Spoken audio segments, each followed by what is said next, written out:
If you want to make super fast architectural section drawings in perspective or orthographic, here's a super fast way of doing it. First of all, you want to make sure you get your model open. This is one I created in Rhino earlier, but you can also just create your own in Blender, completely up to you. So you can import it from other software as well if you want, if that's what you prefer. Here's the model that we're going to be using. So first thing I need to do is go Shift A, Mesh, Cube. This is going to be the thing that actually creates the cutting plane. So let's just scale it up to make sure that it's much bigger than our object. I'm going to go to the top view and we're going to try and create that right line going down the middle of the object. I also need to make sure that it is covering the whole thing, so just for safety we're going to bring it up a little bit. So like I said, this is going to be the box that actually creates the section. From here I'm going to select part of the building, so I'm going to go to the Modifiers tab, Add Modifier, Generate Boolean. Okay. Under Object, I'm then just going to select the cube. I can search it or just use the eyedropper tool, and as you can see, it should have created the Boolean. Just so we can see what we're doing, I'm going to hide it, and there you see, it's cut it in half. Obviously, we now need it covering the whole building, so instead of just doing it for every single object, what you can do is select A, making sure that you still have the active object as the object you just used. Select A, Control L, and then copy modifiers. Just like that, you've suddenly got a section cut.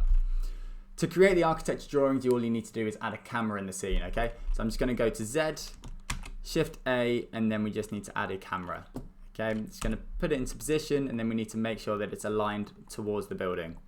So let's just go into the dimensions. Let's make rotation 90 degrees there, and then let's rotate that round as well. Oh, that's the wrong one. Let's rotate this one to 270 degrees.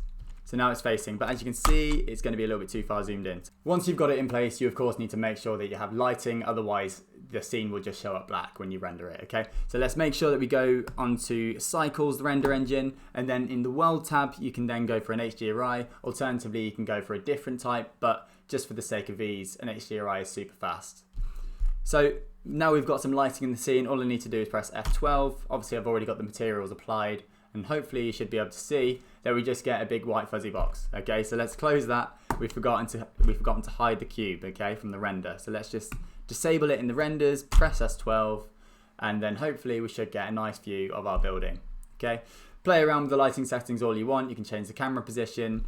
We can also go into orthographic mode as well, which is super helpful for sort of your more refined scale drawings and architecture.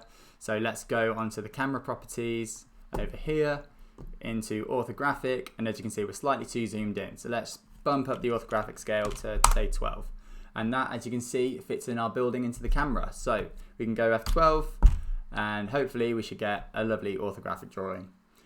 Once that's rendered, you can then go into post-processing mode, so you can do that in Illustrator, Photoshop, or whatever software you want to touch up. You can add in some black section fills from a previous Illustrator drawing like I normally do. Whatever works for you. Thanks so much for watching. I hope this has helped.